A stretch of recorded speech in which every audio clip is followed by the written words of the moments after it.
ಎಲ್ಲರಿಗೂ ನಮಸ್ಕಾರ. ನಾನು ಸಮರ್ಥ ಮಲ್ಲಿಕಾರ್ಜುನ್ ಶಾವನೂರು ಶಿವಶಂಕರಪ್ಪನವರ ಮೊಮ್ಮಗ, ಎಸ್ ಮಲ್ಲಿಕಾರ್ಜುನ್ ಹಾಗೂ ಪ್ರಭಾ ಮಲ್ಲಿಕಾರ್ಜುನ್ ಅವರ ಪುತ್ರ. ನಮ್ಮ ಅಪ್ಪಾಜಿ ನಮಗೆ 12 ಗಜದ ಹುಲಿ.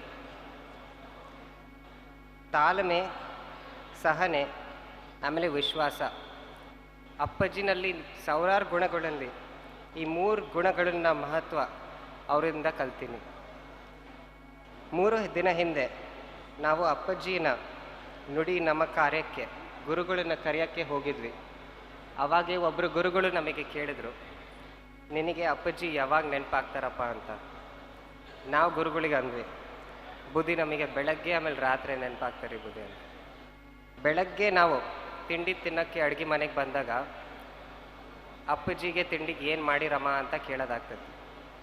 ಏನೈತಿ ತಿಂಡಿಗೆ ಅದು ನಾವು ಚೂರು ನೀಡ್ಕೊಂಡು ತಿಂತಿದ್ವಿ. ಅವ್ರಿಗೆ ಒಂದು ಲೋಟ ಯಾವ್ದಾರ ಜ್ಯೂಸ್ ಮಾಡಿದರೆ 2 ಗುಟುಕು ತಗೊಂಡು ನಾವು ಕೆಲಸಕ್ಕೆ ಹೋಗೋದು. ರಾತ್ರಿ ಒಂದು 10-11 ಗಂಟೆ ಕೆಲಸದಿಂದ ಬಂದಾಗ ಅಪ್ಪಾಜಿ ಊಟಕ್ಕೆ ಕೂತ್ಕೊಂಡಿರ್ತಾರೆ. ಆವಾಗ ನಾನು ಬೂಟ್ಸ್ ತಗೊಂಡು ತೋಟಕ್ಕೆ ಹೋಗಿರ್ತೀನಿ, ಪೂರ್ತಿ ಕೆಸರಾಗಿರ್ತವೆ. ಹೆಂಗಾರ ಬೂಟ್ಸ್ ಬಾಗ್ಲತ್ರ ಬಿಚ್ಚಿ ಡೈನಿಂಗ್ ಟೇಬಲ್ ಅವರು ಸೆಂಟರ್ನಲ್ಲಿರ್ತಾರೆ, ನಾನು ಹೆಂಗಾರ ನುಸುಳ್ಕೊಂಡು ಹೋಗಿ ಹಿಂದ್ಗಡೆ ತೊಳೆಯೋಕ್ಕಿಟ್ಟು ವಾಪಸ್ ಬರ್ತಿದ್ದೆ. ಇಲ್ಲಾಂದರೆ ಅವ್ರು ಮತ್ತೆ ಈಗಿನ ಕಂಡಿದ್ನಲ್ಲ ಎಲ್ಲೋದ ಎಲ್ಲಿ ತಪಸ್ಕಂಡ ಅಂತಾರೆ. ಹಂಗೆ ಒಂದೆರಡು ಮಾತು ಅವ್ರ ಜೊತೆ ಮಾತಾಡಿ ಒಂದೆರಡು ಊಟ ಮಾಡಿ ಮಕ್ಕಳಕ್ಕೆ ಹೋಗೋದಾಗ್ತಿತ್ತು.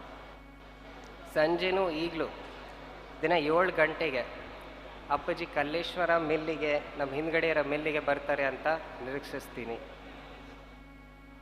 ಅಪ್ಪಾಜಿ 14ನೇ ತಾರೀಕು 6 ಗಂಟೆ ಸಂಜೆ ತೀರ್ಕೊಂಡಾಗ ರಾತ್ರಿ 12 ಗಂಟೆಗೆ ಅವ್ರನ್ನ ದಾವಣಗೆರೆಗೆ ಕರ್ಕೊಂಡು ಬರುವಾಗ ನಾವು 3 ಜನ ಇದ್ವಿ ಆ್ಯಂಬುಲೆನ್ಸ್ನಲ್ಲಿ.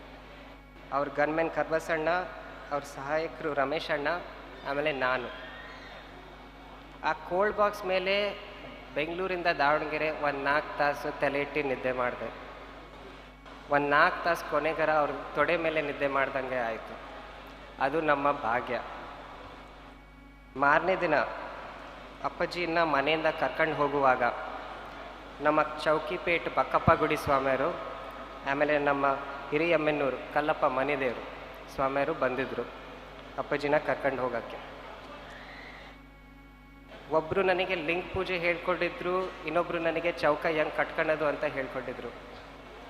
ಅವ್ರ ಮುಖನಲ್ಲಿರೋ ದುಃಖ ನೋಡೇ ನನಗೆ ನನ್ನ ಮನಸ್ಸು ಮೇಲೆ ಪರಿಣಾಮ ಬಿತ್ತು. ಈ ಬಕ್ಕಪ್ಪ ಗುಡಿ ಚಿಕ್ಕ ಸ್ವಾಮಿಯರು ಯಾವಾಗಲೂ ನನಗೆ ಒಂದ್ಸತಿ ಹೇಳಿದರು, 1 ವರ್ಷದಿಂದ, ಅಪ್ಪಾಜಿ 1 ವಾರಕ್ಕೆ ಗುಡಿಗೆ ಬಂದಿಲ್ಲ, ಬಕ್ಕಪ್ಪನ ಮುಖದ ಲಕ್ಷಣನೇ ಬದಲಾವಣೆ ಆಗೈತಿ.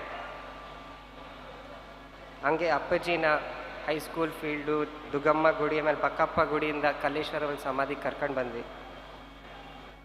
ಈ ದಾರಿನಲ್ಲಿ ಸಿಕ್ಕಿರೋ ಎಲ್ಲರೇ ನನಗೆ ಸಮಾಧಾನ ಮಾಡಿದ್ರು. ಆಮೇಲೆ ಅವಾಗೇ ನನಗೆ ಅರ್ಥ ಆಯಿತು, ಅದು ಅಪ್ಪಾಜಿಗೆ ಬರೀ 7 ಮಕ್ಕಳು, 17 ಮೊಮ್ಮಕ್ಕಳು, ಒಂದು 9 ಮರಿ ಮೊಮ್ಮಕ್ಕಳು ಅಷ್ಟೇ ಕಲ್ಕೊಂಡಿಲ್ಲ. ನಾವು ಚೂರು ಗಿಡ್ಡಕ್ಕಿದ್ದೀವಿ, ಅದಕ್ಕೆ ಈಗ ಮಾಡಿದ್ರು. ಲಕ್ಷಾಂತರ ಜನ ಶಾಮನೂರು ಶಿವಶಂಕರಪ್ಪನ ಅಪ್ಪಾಜಿ ಅಂತ ಕರೀತಾರೆ. ಅಪ್ಪರ ಸ್ಥಾನ ಮಾನ ಕೊಡ್ತಾರೆ. ಎಲ್ಲರೂ ಅವರ ಅಪ್ಪ ಸ್ಥಾನ ಮಾನ ಕೊಡೋರು. ಒಬ್ಬರು ಕಾಯಕ ಯೋಗಿ ಅಪ್ಪಾಜಿನ ಕಲ್ಕೊಂಡಿವಿ. ನಾನು ಅವ್ರು ಎಲ್ಲರಿಗೂ ಚಿರಋಣಿ. ಕೊನೆಗೆ ಒಂದು ಮಾತು ಹೇಳಬೇಕಂದ್ರೆ, ಎಲ್ಲರೂ ಅಪ್ಪಾಜಿನ ಕಳ್ಕೊಂಡ್ವಿ ಅಂತಲೇ ಹೇಳ್ತಾರೆ. ಆದರೆ ಇದು ನಮ್ಮ ಧರ್ಮಗಳ ಪ್ರಕಾರ ಅಸತ್ಯ. ಯಾಕಂದರೆ ನಾವು ಯಾರನ್ನು ಯಾವಾಗೂ ಕಳಿಯೋಕ್ಕೆ ಸಾಧ್ಯವಿಲ್ಲ.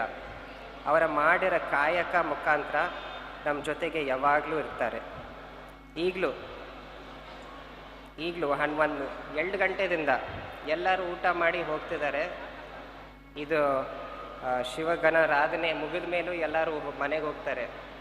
ಆದರೆ ನಾನಿನ್ನೂ ಒಂದು 7 ಗಂಟೆಗೆ ನಮ್ಮ ಅಪ್ಪಾಜಿ ಹಿಂದ್ಗಡೆ ಇರೋ ಕಲ್ಲೇಶ್ವರ ಮಲ್ಲಿಗೆ ಬರ್ತೀರಿ ಅಂತ ಭ್ರಮೆನಲ್ಲೇ ಇದ್ದೀನಿ. ಎಲ್ಲರಿಗೂ ನಮಸ್ಕಾರ.